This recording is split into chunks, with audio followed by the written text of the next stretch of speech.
So, Meaghan, you identified a number of challenges that face aspiring entrepreneurs in the post-secondary education landscape, that you have these LMS gatekeepers, the lack of capitalization.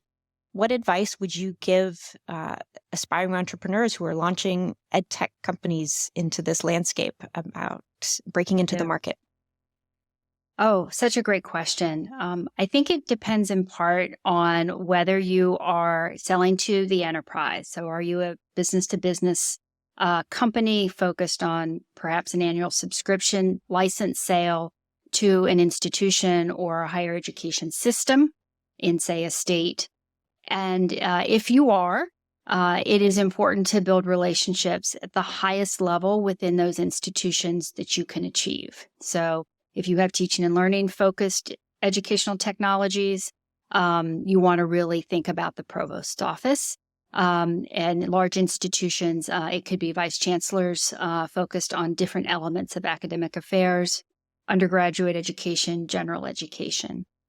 If you are a B2C company, you want to think about how can you market your solution broadly to the types of students that are going to be most resonant with the technologies that you're offering and the pains that your solution is going to solve for them.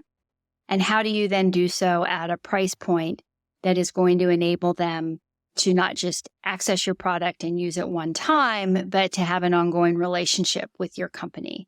Right. So you need to think very deliberately about what's the cost to acquire an end user, a student user of my platform, and then to maintain or sustain that subscription over time. It can be very difficult.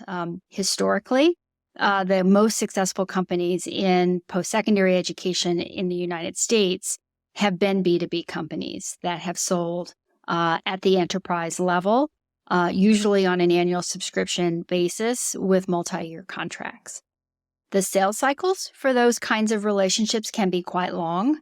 And so we usually think that coming into a conference, for example, where you're talking to lots of different prospective buyers, trying to figure out, what are the institutions that are likely to champion your kind of product, take a stage at a subsequent conference, have faculty who will present with you on the success of the solution that they've piloted with you, and then really be able to amplify those benefits to their peer institutions.